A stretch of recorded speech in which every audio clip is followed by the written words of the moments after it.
안녕하세요. 커피앤톡입니다. 오늘도 와주셔서 감사드리고요. 바로 사연 읽어보겠습니다.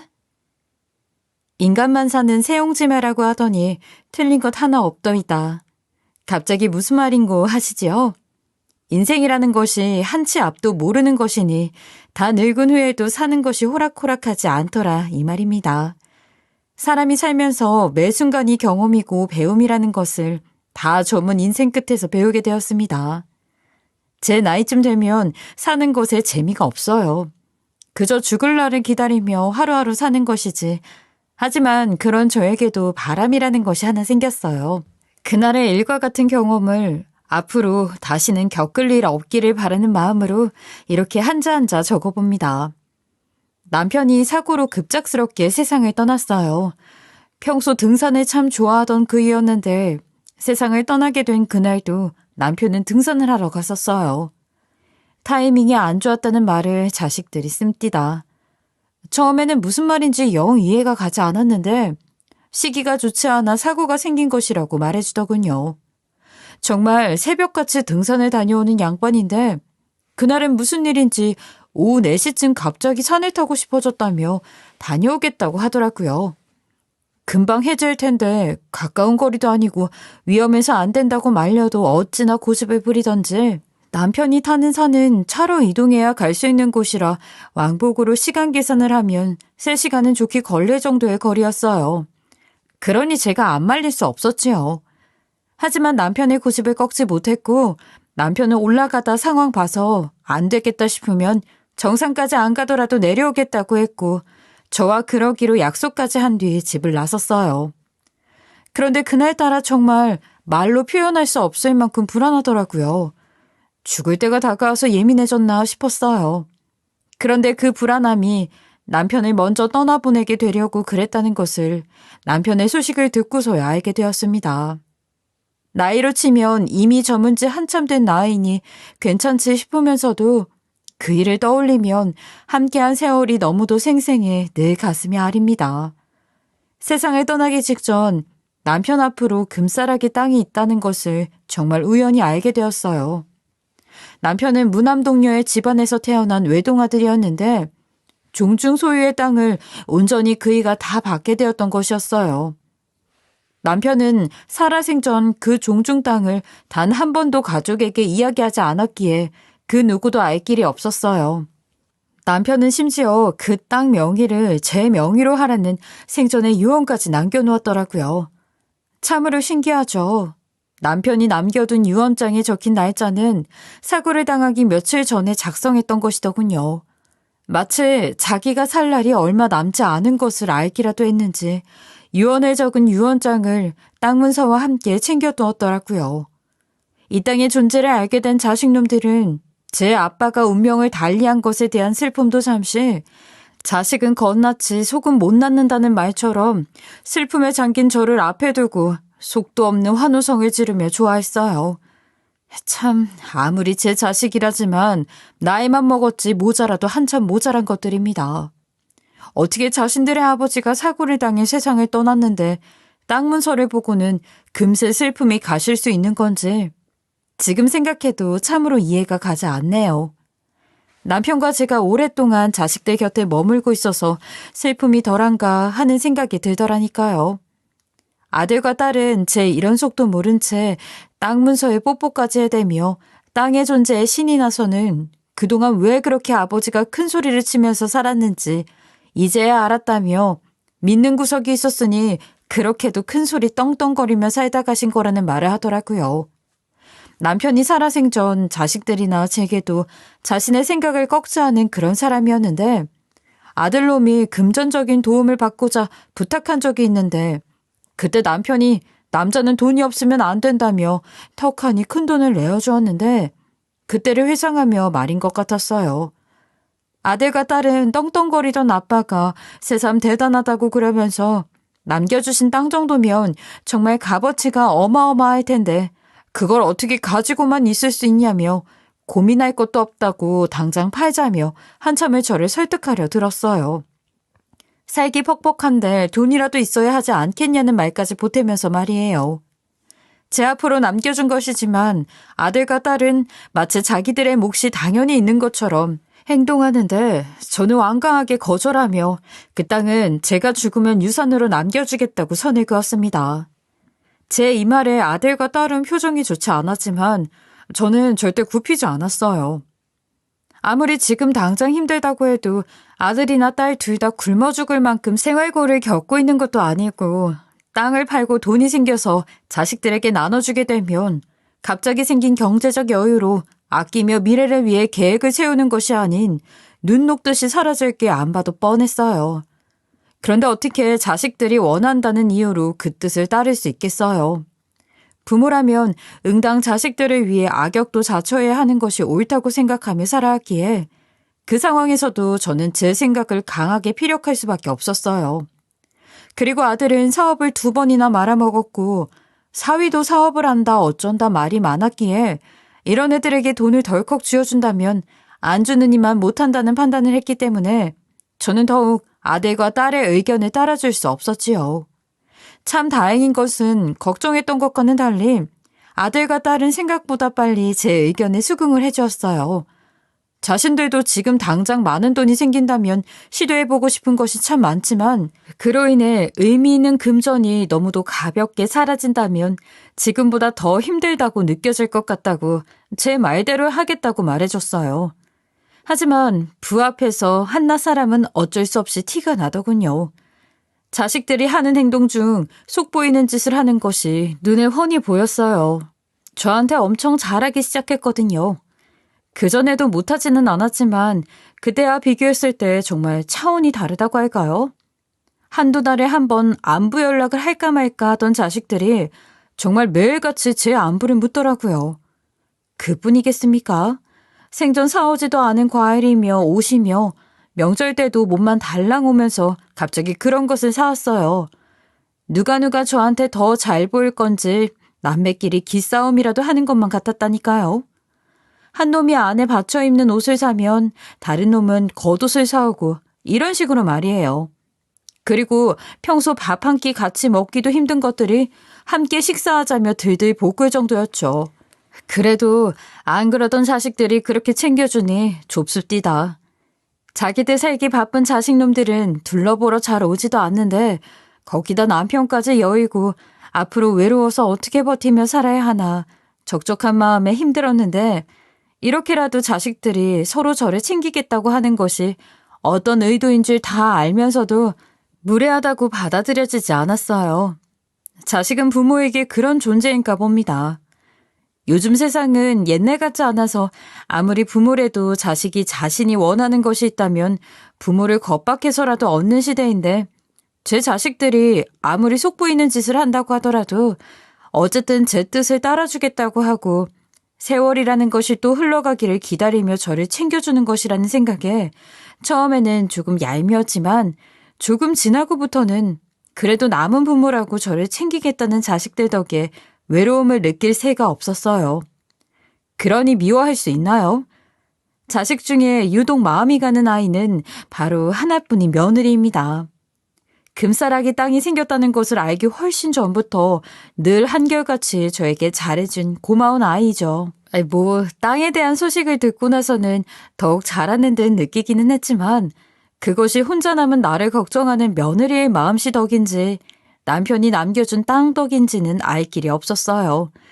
그렇게 남편이 세상을 떠난 지 1년이 되었을 때 첫 기회를 지낸 며칠 뒤 아들과 딸이 애도의 기간도 끝났으니 남편에 대한 슬픈 마음은 그만 털어버리자고 하더군요.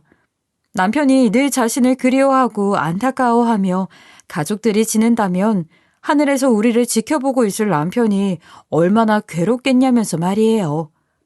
그러면서 애도 기간도 끝났고 앞으로 우리 가족이 더 단단히 뭉쳐서 함께할 날을 위해 해외를 다녀오는 것이 어떻겠냐고 했어요. 언제까지 아버지 돌아가신 걸로 슬퍼하시면서 지낼 생각이에요. 애도 기간도 지났으니 그전처럼 생활하기 시작해야죠. 맞아. 엄마가 가장 힘들 거라는 걸 알지만 그래도 너무 그리워하면 좋지 않아. 죽은 사람을 너무 그리워하고 잊지 못하면 승천하지 못하고 이승을 떠돈다는 말도 우스갯소리지만 있잖아요. 설마 엄마, 아빠가 그러길 바라는 건 아니지? 얘는 그럴 리가 있니? 좋은 곳으로 가서 그곳에서는 걱정도 미련도 없이 행복하면 좋겠다는 생각뿐이야. 그럼 이 김에 훌훌 털어버리고 남은 가족들 좋은 추억도 만들면 얼마나 좋아. 엄마, 같이 해외여행 가실 거죠? 그래 엄마. 우리 같이 그렇다 할 여행 한번 제대로 가본 적도 없잖아. 거기다 엄마는 해외여행 자체가 처음 아니야? 이번을 기회로 좋은 경험한다 생각하고 우리랑 가서 좋은 날 실컷 보내고 오자. 그래요. 우리 남은 가족 똘똘 뭉쳐서 단합 제대로 하고 와요. 엄마도 가면 분명 좋으실 거예요. 그때는 이런 시국이 아니라 해외여행이 자유로웠기도 했고 해외여행을 가자는 자식들의 취지가 마음에 들어 흔쾌히 그러자고 하였습니다.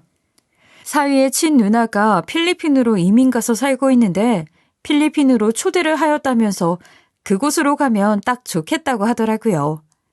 당시 제 나이가 72세였는데 그래도 그 나이치고 참 건강하고 아픈 데도 없어 마다할 이유가 없었어요.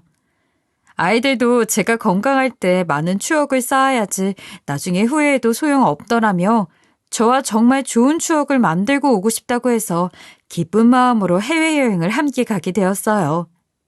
그렇게 온 가족이 떠난 필리핀에서는 너무도 행복하고 즐거운 일주일의 시간을 보낼 수 있었죠.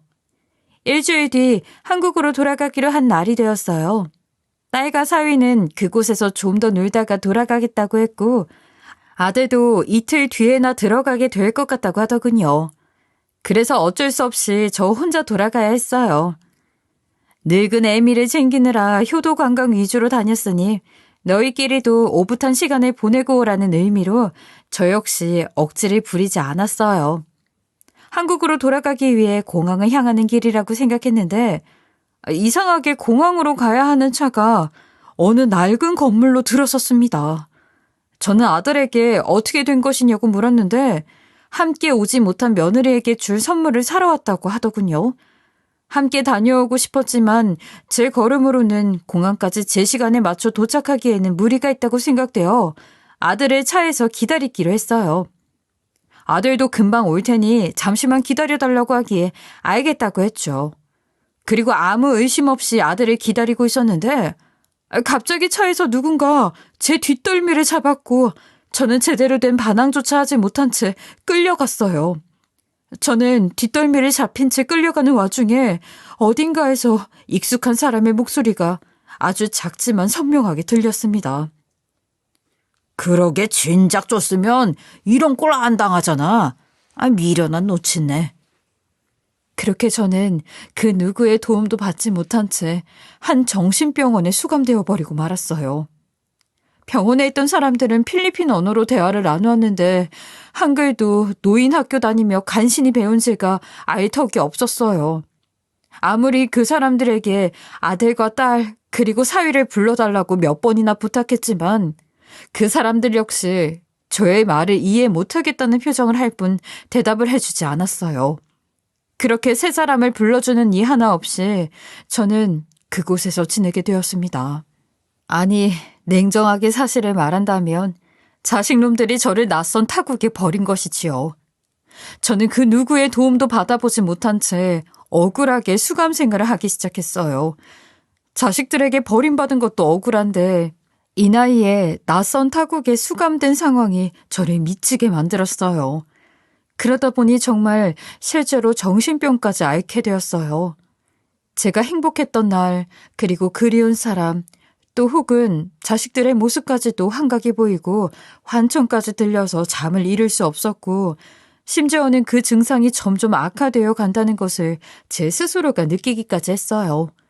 제가 그런 증세를 보여 미쳐 날뛸 때마다 병원 같지도 않은 그곳에선 진정제 같은 것을 놔주곤 했는데 그게 더 사람을 바보로 만드는 것 같다는 느낌도 강하게 들었지요.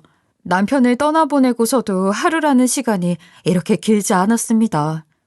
병원에서의 하루는 정말 1년 같다는 표현이 꼭 맞을 정도로 지옥과도 같았어요. 하루가 1년 같은 시간을 보내면서 저는 여기서 나가 원래의 제자리로 돌아갈 수 없겠구나 하는 생각을 하며 망연자실한 채로 지내게 되었어요. 수감되어 지낸 지 일주일, 한 달, 그리고 3달. 이런 살 수 없는 공간에서 살다 생을 마감해야 한다고 생각하니 나중에는 정말 무기력해졌어요. 처음에는 그 숨막히는 곳에서 어떻게든 나가려고 안간힘을 쓰며 발버둥을 쳤지만 이제는 그렇게 해봤자 저를 도울 사람은 없다는 현실적인 생각을 받아들이게 되어 결국 포기하게 되더군요. 그리고 시간이 흐를수록 아들과 딸이 돈을 주고 절 이곳에 가둔 거라고 생각을 하니 더는 살고 싶지도 않았어요. 이렇게까지 하지 않아도 나이가 있으니 살 수 있는 시간이 얼마나 되겠어요. 그런데도 이렇게까지 해야 했을까 원망스럽더라고요. 그렇게 수감되어 병원에 갇혀 산 지 2년 정도 되었을 때 처음으로 누군가가 제 이름을 불렀어요. 분명 한국말이었고 제 이름 석자였죠. 잘못 들을래야 잘못 들을 수가 없었어요. 얼마나 한국말 한마디 듣는 것에도 갈증을 느꼈다고요. 저는 흥분을 감출 수 없었고 문 앞으로 한 걸음에 다가가 누구냐고, 누가 날 찾아온 거냐고 고개를 내밀었죠. 그리고 저를 찾아온 사람의 얼굴을 보게 된 순간 주저앉아 오열을 하고 말았습니다. 왜냐하면 저를 가장 처음으로 찾아와준 그 사람은 바로 제 며느리였으니까요. 며느리의 얼굴을 보는데 그렇게 원망해놓고도 어찌나 안심이 되던지 울음을 벅찬 감정에 눈물만 흘렀어요. 그런데 며느리는 혼자가 아니었습니다. 며느리 옆에 서 있는 처음 보는 남자, 그런데 그 남자는 며느리가 대동한 변호사였어요. 저는 울음이 진정되고 한참 후에야 변호사까지 고용해서 온 이유를 물었어요. 그런데 며느리는 저를 돕기 위해서라고 말하더군요. 그렇게 며느리는 변호사까지 데리고 와 제 억울한 사정을 변호해 주었습니다. 그리고 며느리에게 그간의 모든 진실까지 하나도 빠짐없이 다 듣게 되었고요. 어머님, 이제야 찾아오게 돼서 너무 죄송해요. 제가 조금만 더 빨리 알았다면 좋았을 텐데 그간 많이 외롭고 힘드셨죠? 이제 안심하세요. 제가 다 도와드릴게요. 저랑 같이 돌아가요. 고맙다. 고마워. 이렇게라도 와줘서 고맙다 정말. 그런데 도대체 이게 다 어떻게 된 거야? 전후 사정을 좀 내게 알려주렴. 모든 사실을 다 말이야. 실은 어머님을 이곳에 가둔 사람들은 바로 남편과 신우예요. 나도 그 정도는 예상하고 있었다. 그런데 왜 하필 한국에도 정신병원은 있을 텐데 이 먼 다구까지 와서 날 가둔 거야. 응? 그건 낯선 타국에 수감되면 금방 저 세상에 갈 거라고 생각했던 것 같아요. 어머님께서 돌아가시면 아버님께서 남겨주신 그 땅이 산속되니까 그걸 노렸던 거죠. 이 괘씸한 놈들, 한낱 돈 몇 푼의 재부모를 이따위로. 그런데 넌 내가 여기 있던 것을 원래부터 알고 있었니? 그런 거야? 어머님께 너무 죄송하지만 저는 남편을 통해 어머님의 소식을 들은 게 전부였어요. 필리핀에서 지내기 위해 집을 얻게 되었고 아마 한동안은 그곳에 머물러 계실 것 같다고 했었어요. 그런데 우연히 남편과 신우가 연락하는 내용을 듣게 돼서 알게 되었어요. 그래서 좀 늦었어요. 어머님께서 이렇게 끔찍한 짓을 당하고 계실 줄은. 아이, 그럼 넌 내가 여기에 수감되어 있는 것을 어떻게 알았어? 아들이 순순히 이야기하지는 않았을 거 아니냐. 남편에게 어머님에 대한 정보를 캐내는 걸로 시작했어요. 다행히 원래도 제가 자주 찾아뵙고 가깝게 지내서 큰 의심은 하지 않았고 남편이 이야기해준 것을 토대로 수소문해서 찾아낸 거예요. 고맙다, 아가. 고마워. 쉬운 결정은 아니었을 텐데 이렇게 와주다니. 내가 너한테 정말 큰 빚을 졌다. 저를 가둔 것은 역시나 아들과 딸이 작정하고 이곳에 버린 것이 맞았어요. 제가 낯선 타국에 홀로 덩그러니 남아 수감 생활을 하면 다 늙어 외로움에 찌들다 빨리 저 세상에 갈 거라고 생각했던 거죠. 금방 저 세상에 갈 거니 그때까지만 버티자는 대화를 아들과 딸이 나눴다고 하더라고요. 이 잔인무도한 것들. 그런데 며느리는 제가 이렇게 수감되어 있는 꼴을 차마 볼 수 없었고 아들을 통해 얻은 제 정보를 통해 수소문에 같이 교회를 다니는 변호사 교인에게 부탁하여 함께 저를 구해주러 온 것이었어요. 어찌나 고맙고 감사하던지 며느리의 이야기를 다 듣고 나니 자식들에 대한 마음과는 반대로 안도감도 몰려왔어요. 이제 살았다 싶었죠. 그런데 며느리와 그간의 일에 관한 이야기를 하다 더욱 놀라운 이야기를 듣게 되었어요. 바로 아들놈과 며느리가 이혼을 했다는 소식이었습니다. 네, 며느리는 제 친자식도 아닌데 더는 제 가족 구성원이 아님에도 불구하고 저를 위해 이곳까지 와준 것이었어요. 저는 며느리가 이혼했다는 이야기를 듣고 다시 한번 눈물을 쏟았습니다. 이렇게까지 감사할 수 없었어요. 어떻게 이렇게까지 따뜻한 사람이 있을 수 있나요? 하지만 감사함에만 심취해 있기에는 아직 갈 길이 멀었어요. 저를 만나러 오기 전에 며느리와 변호사가 정말 많이 노력을 했더군요. 그들이 조사해 알아본 결과 아들과 딸은 매달 제가 갇혀있는 정신병원으로 병원비를 입금한 것이 확인되었어요. 그리고 그것에 대한 증거는 충분히 남아있었고요. 아들과 딸이 증거에 대해 안일할 수밖에 없었겠죠. 왜냐하면 그 누구도 저를 타국의 한 정신병원에 숨겨뒀을지 감히 상상도 못했을 테니까요. 며느리는 자신이 저의 보호자로 와 퇴원수속을 밟았고 저는 2년 만에야 제 발로 세상 밖에 땅을 걸어볼 수 있었습니다. 그렇게 증거들을 몽땅 챙겨 곧장 한국으로 돌아갈 채비를 다 마쳤어요.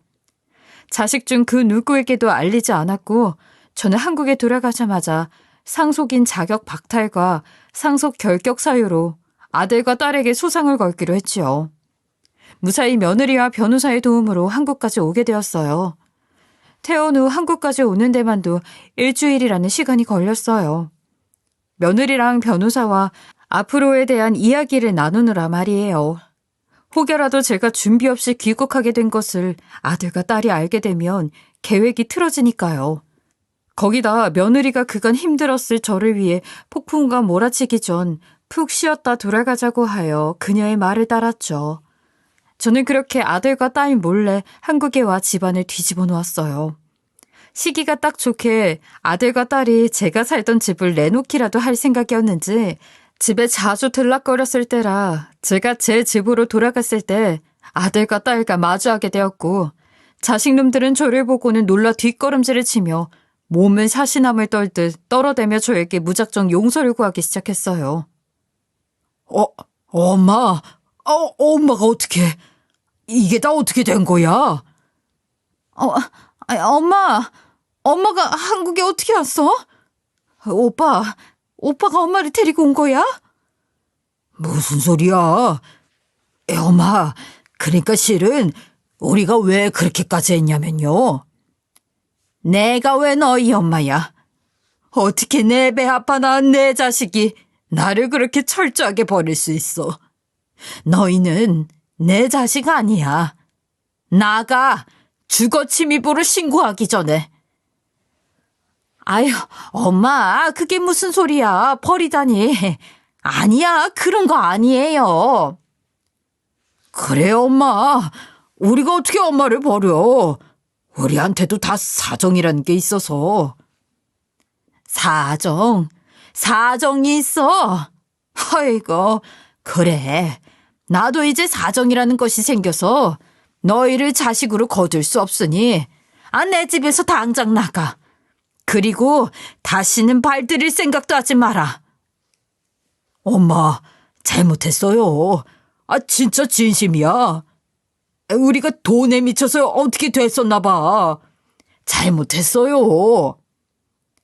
엄마, 이건 다 오빠가 계획한 일이야. 나는 판기를 들 수 없어서 어쩔 수 없이 따랐던 거지. 정말 싫었어. 믿어줘요, 엄마. 잘못했어. 응? 하지만 이미 때는 늦었고 저는 뻔뻔하게 서로를 탓하며 끝까지 부모인 제 앞에서 못 볼 꼴을 보이는 이것들과 연을 끊겠다고 선언해버렸습니다. 아들놈 때문에 어쩔 수 없이 따랐다던 딸녀는 제 계좌에서 5,300만 원이라는 거금까지 무단으로 인출한 것이 발견된 후라 애초에 믿지도 않았고 이것까지 싸그리 묶어 소송을 걸었어요. 몇 날 며칠을 잘못했다며 싹싹 빌러오던 아들과 딸, 그리고 나중에는 사위까지 찾아와 오해라며 제발 취하해달라고 다시는 이런 짓 없을 거라며 빌더라고요. 그런 사위의 말에 저는 머리 끝까지 화가 나 자식들에게 안 좋은 소리를 쏟아부었어요. 장모님, 제발 소송 취하해 주세요. 자식이잖아요. 저희가 생각이 부족해서 그런 실수를 저질렀어요. 제발 딱 한 번만 봐주세요. 진짜 다시는 이런 짓을 하지 않을 겁니다.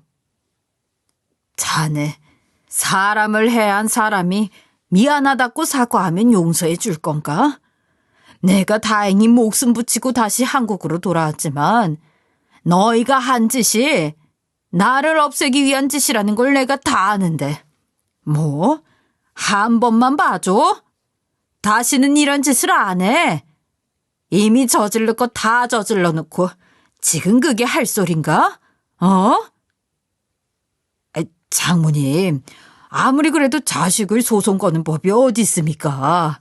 따지고 보면 형님도 저희도 힘들어서 도움 좀 받고 싶었는데 모른 자신 건 처음부터 장모님이셨잖아요.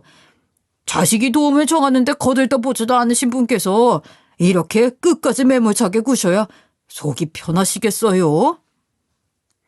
내가 애초에 사업을 하라고 제안했나? 그 멀쩡한 직장들 다 때려치고 자기 일 해보겠다고 일 벌린 것들이 돈 있을 땐 내가 안 보이더니 돈 떨어지니까 나한테 빌붙어서 알랑방구 껴대는 것들도 자식이라고 내가 다 큰 것들을 걷어먹여야 해? 자네, 대답해보게. 사돈한테 금전 도움 청해본 적은 있는가? 단 한 번도 없겠지. 늘 딸년이 나한테 가장 먼저 손 내밀었고 난 단 한 번도 안 쥐어줘 본 적이 없으니. 장모님도 아시잖아요. 인생을 살아간다는 것이 호락호락하지 않다는 거. 정말 열심히 살아보려고 발악해봐도 많이 부족한 제가 이룰 수 있는 것에 한계를 느꼈어요. 하지만 가장인데 어쩌겠습니까?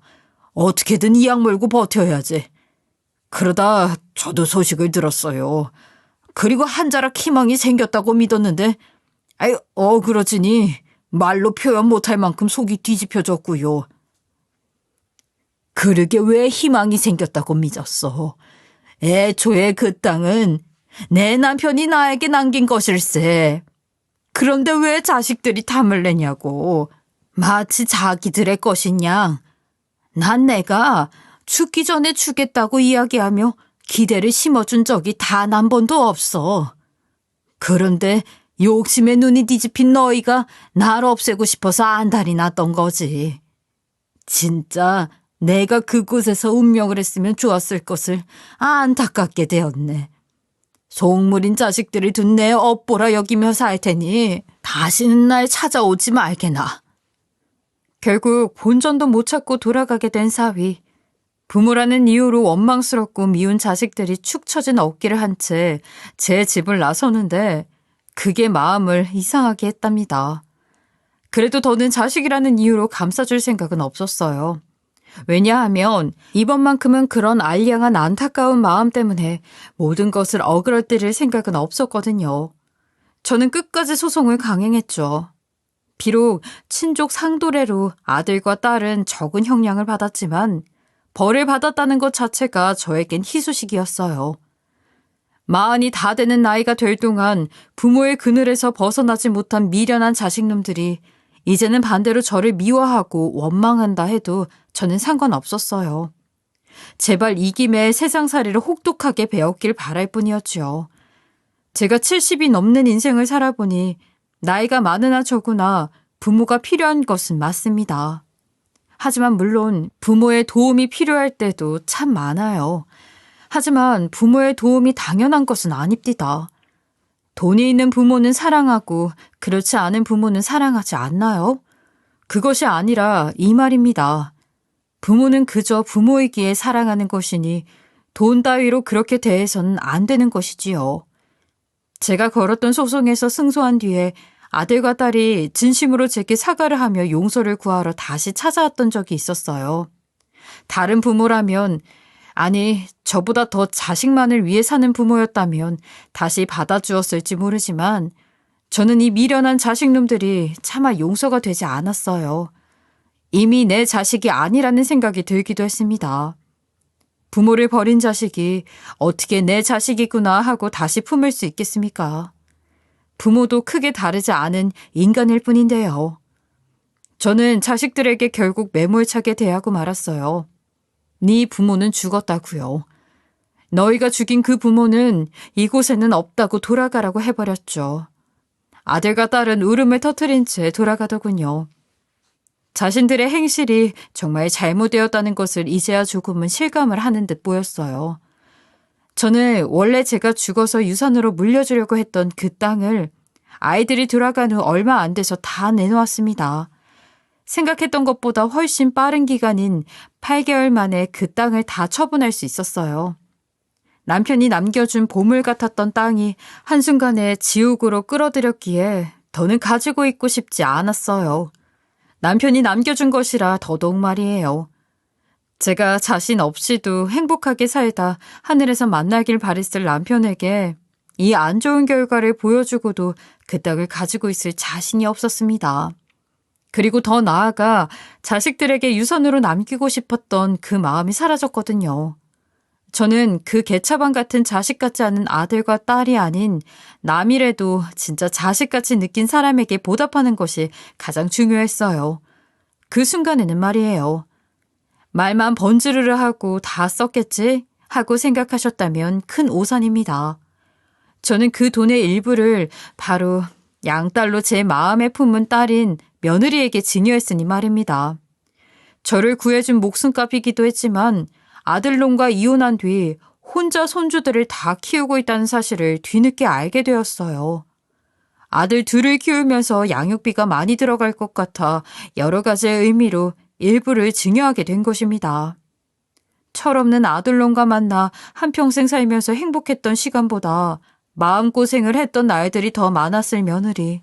그럼에도 저를 잊지 않고 먼 타국까지 찾아와 끝까지 저를 도와준 귀인에게 그 정도 감사의 표시는 응당해야 하는 것이겠지요. 며느리는 처음에는 자신이 당연히 해야 할 일을 한 것이라며 증여에 대해 많이 부담스러워했어요. 예상했던 일이지만 어떻게 설득해야 할지 참 고민이 많았습니다. 그런데 아들놈이 양육비를 챙겨줘야 했지만 사업을 2번이나 말아먹은 후 빚이 생겼다는 걸 빌미로 자꾸 양육비 주는 것을 미루고 있다는 것을 알게 되었고 저는 그것을 핑계 삼는 수밖에 없더군요. 손주들은 가난 속에서 하고 싶은 것도 참아가며 지내는 것은 절대 반대라고. 아빠가 아빠 노릇을 못하니 할미인 저라도 톡톡히 할머니 역할을 해줘야 하지 않겠냐고요. 내 손주들이 다른 것도 아닌 금전적인 부분으로 부족함을 느낀다면 너무도 큰 죄책감에 살게 될 것 같다고 별별 말을 다 가져다 붙이며 설득했어요. 며느리 역시 아들놈이 양육비를 주지 않아 자신이 버는 것만으로는 버겁다는 것을 느끼던 차였기에 결국 제 뜻을 따라 받아주었어요. 그제야 저는 묵은 채증이 내려가는 듯 했지요. 제가 증여해준 덕에 며느리는 손주들 방 하나씩 주고도 며느리 방에 여유 공간까지 있는 좋은 집으로 이사를 가게 되었어요. 아들놈이 나중에 저를 도와준 사람이 며느리였다는 것을 알고 술에만 취하면 찾아가 며느리에게도 손주들에게도 안 좋은 모습을 많이 보여주어 이사를 결정하게 되었던 것이라고 하더군요. 하지만 저 역시도 마찬가지였습니다. 모든 것이 끝났다고 여기며 사는데 한 번씩 자녀들이 저를 찾아왔어요. 저에게도 술에 취한 채 오기도 했어요. 그래서 지금은 아들과 딸 모르게 잠적해서 살고 있어요. 그것 또한 며느리의 도움을 많이 받았지요. 실은 그 일이 있기 얼마 전 우연히 며느리와 시간을 보내다 지리산 자락에 고즈넉한 마을 사진을 본 적이 있어요. 그때 며느리가 온 가족이 함께 가깝게 지내면 참 재미있겠다며 손주들에게도 좋은 추억이 될 것 같다고 이야기를 나누었죠.